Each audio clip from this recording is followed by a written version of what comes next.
Hey, everybody, it's Eri from Tokyo. This is your cryptocurrency update from Japan. And even if you don't own XRP, I think you're going to be interested in this video because I'm going to touch on something that came out from the SEC. Hester Purse today weighed in on what is a security and what isn't.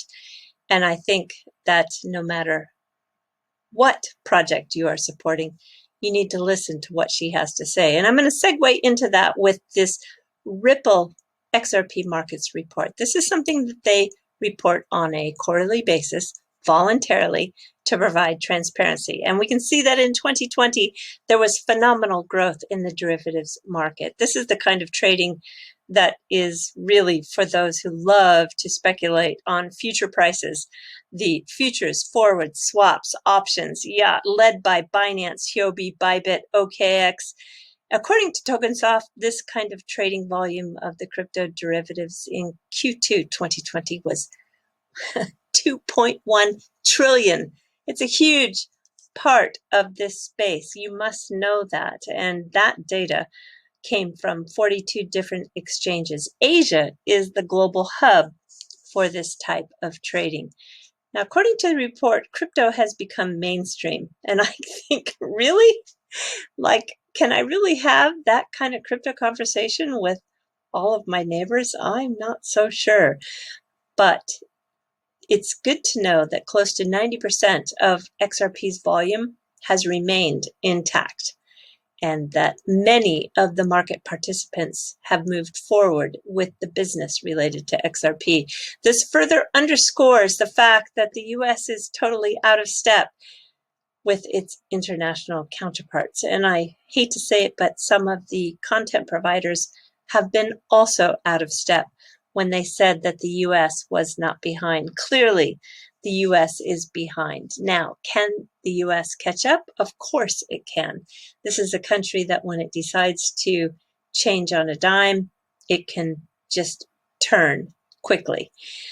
Well, I think that the reality is setting in that there's a lot of catching up to do. But in 2020, the on-demand volumes were 12 times year on year for the growth. That is impressive. And Ripple did not sell XRP in their programmatic sales. That is the algorithmic trading. No, they focused on OTC and also lending to the on-demand liquidity RippleNet customers for increasing liquidity. I do believe they are being good stewards of the escrow in really pushing that liquidity to happen to a point where we see all the rails that they have laid down in all the countries that provide clarity can be lit up. So XRP's volatility, this is interesting. It was higher than BTC and Ethereum. And I personally like this because it allows for more chances to cost average in. That is the ability to lower your total buy-in position. And if you swing trade, which I do, this is much more desired than when an asset just moves sideways. So here you see XRP in the blue, BTC in the red, and Ethereum in the yellow. And I kind of welcome that volatility. XRP in escrow, 3 billion were released over the last quarter. We know that 1 billion comes out every month, but 2.6 billion was returned back into escrow. And XRP ended the quarter as the third most traded digital asset, moving up from its ranking of fourth place in the quarter prior. I think it's been trading places with Polkadot in the last couple of weeks, and that's okay. That's not the most important part of what makes a project successful. What makes a project successful are the developers. The developers are the most important people in this space. So those developers that created Coil, and we've got XRP Labs with Witsa, Tristan, Ali, and sometimes we get a glimpse of Mr. Custer there, which is really mysterious to me still. And now we have Flare Networks. that's going to be so huge, that's building on the XRP ledger. This is just really an exciting space. And when you think about 100 different developers, nobody even talks about this one, which is SpendBits. They are providing a solution that allows Bitcoin to be moved fast, cheap, and at a secure speed that is totally different than the Lightning Network. And this is just another perfect example of those developers who are taking advantage of this beautiful, beautiful technology. Now today in Japan, there was a jobs fair. It went on from 11 a.m. to 6 p.m. It was held online, and it was for companies that were seeking new employees for the blockchain and cryptocurrency industry. There was a lot of exchanges that were setting up virtual booths. I have my friend who works for Tokyo Star Bank. He was going to participate. He has a couple of companies that he wants to work for in this space. He's been a crypto holder for at least 3 years, and he has worked for a bank in Shimane, then Citibank, and then HSBC, and now Tokyo Star Bank, and they are closing half their branches in Tokyo, 50% in just 12 months.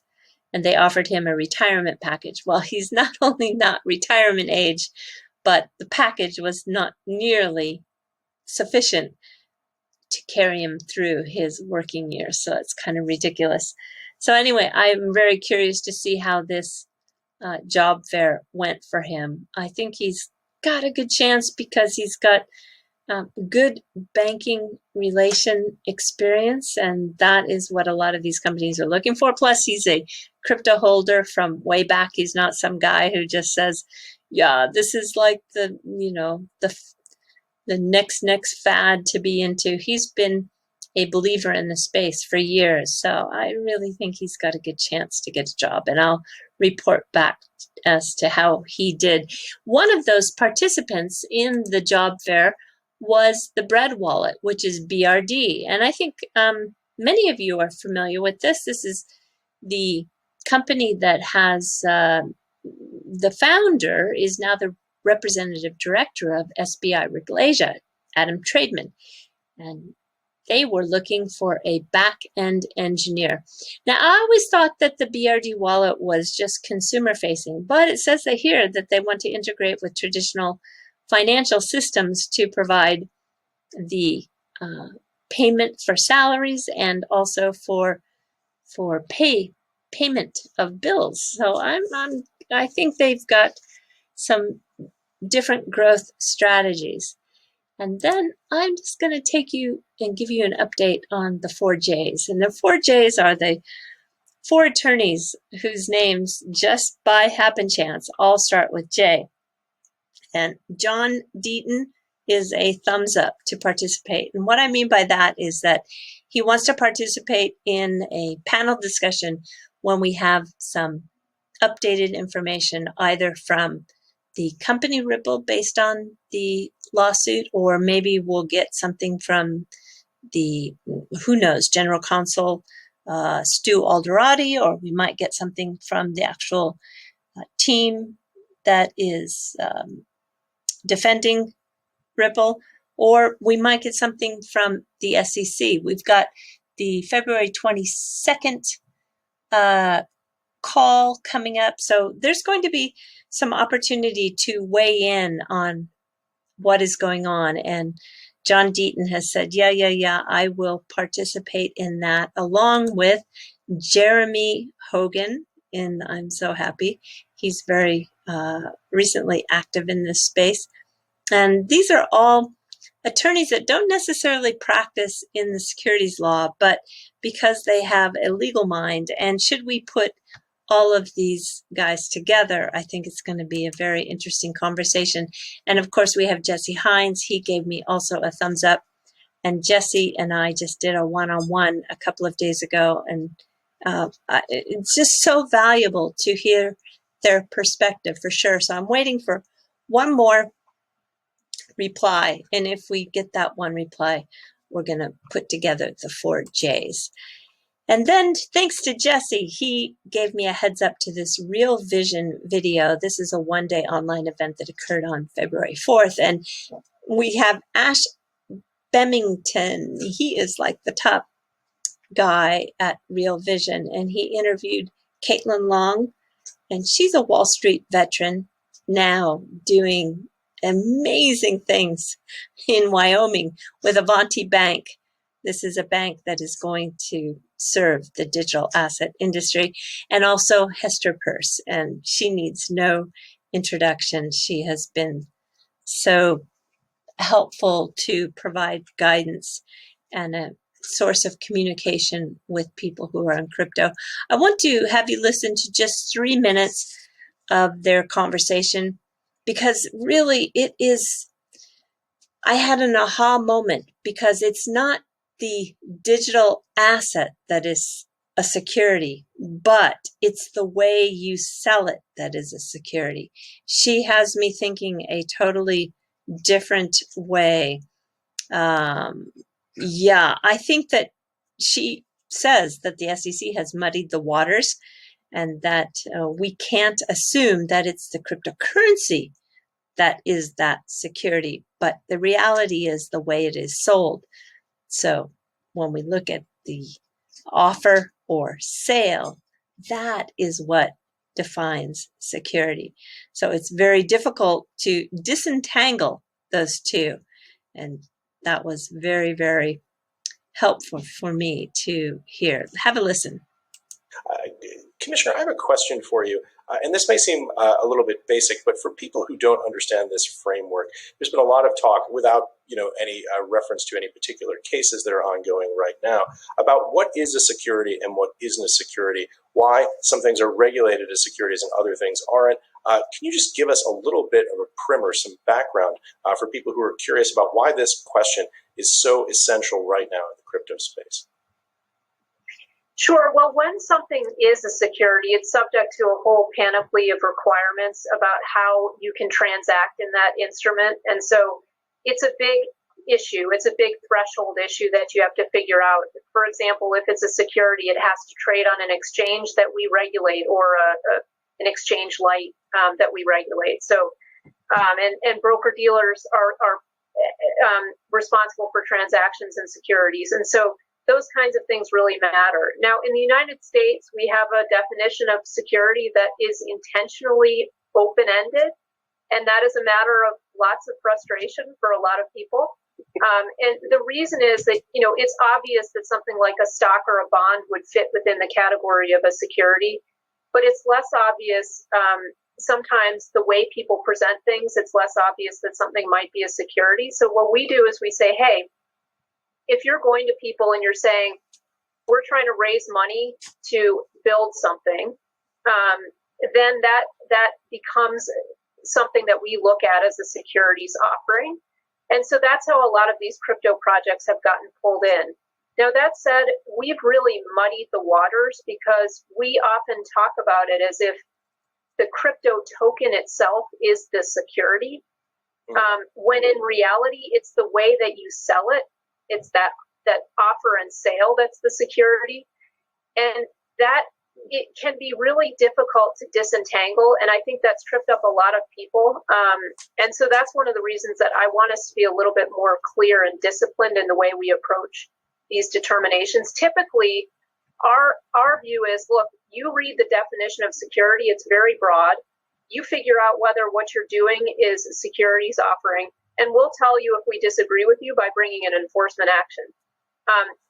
So that can be quite difficult for people to deal with. So there's some ways to get around that. You can come in and you can tell us, hey, this is what we're planning to do.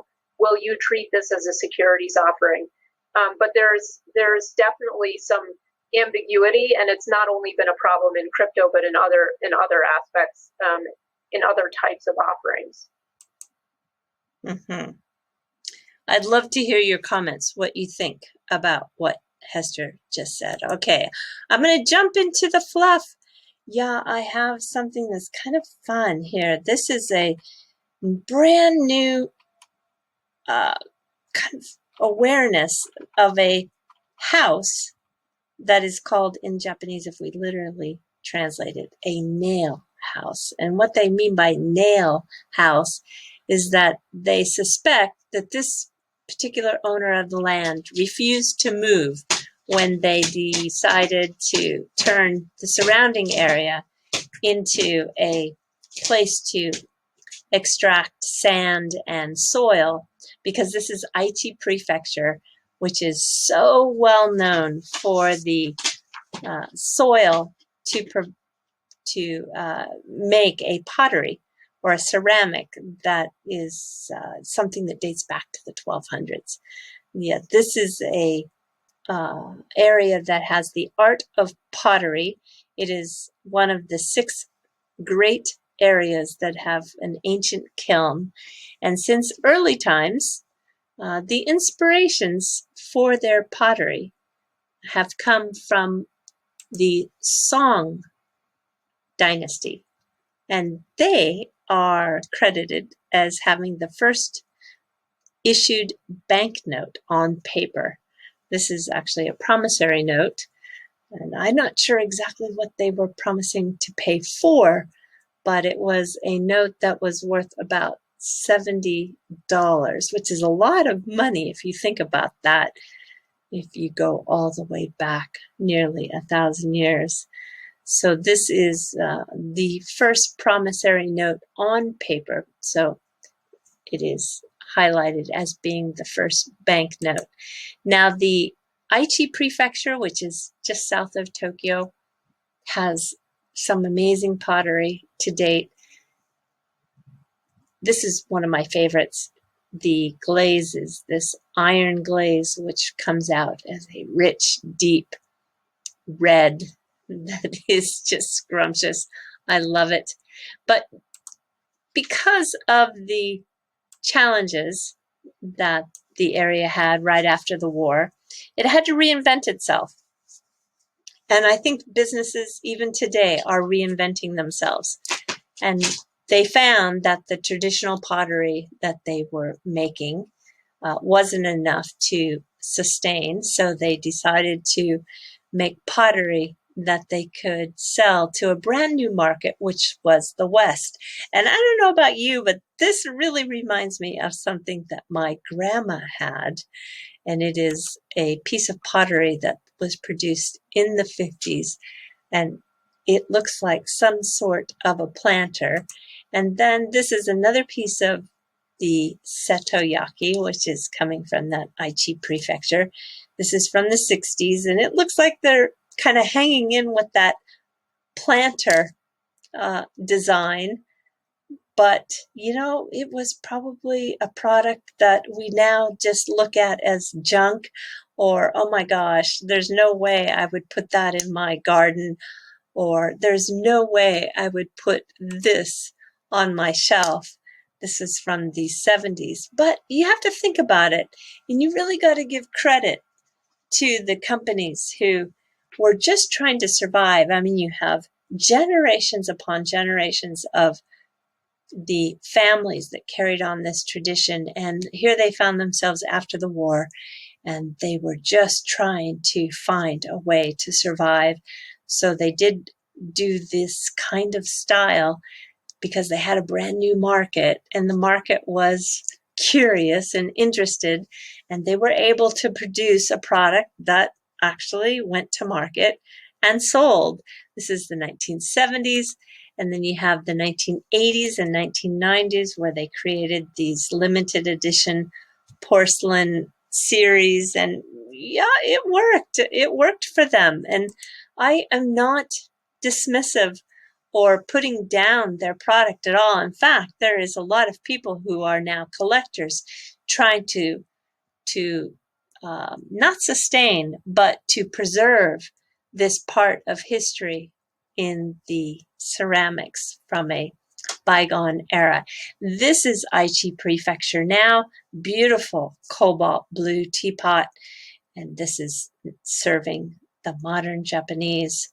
I love it. It's just so lovely. And I think that if you come to Tokyo and you want to have a choice of these different ceramics that are representative of all these prefectures, because every area of Japan has a definite style, shape, color, glaze. It's all very identifiable once you start to get into it. And you want to go to Kappabashi in Tokyo. This is a place that services all of the hospitality businesses in the region, and it sells the barware, the kitchenware, the ceramics, even the furniture, even the wax food, which is put on display so that people can see. And when you walk down this long, long, long street, you're going to see shops that look like this. It's just stacked from the floor to the rafters with this yakimono we call ceramics, and it's just beautiful. This blue is one of my favorites.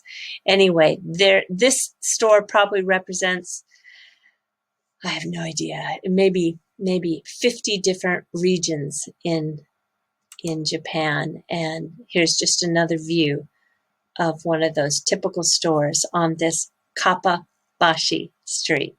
All right, everybody. Yes, do take care. Sayonara for now. Bye-bye.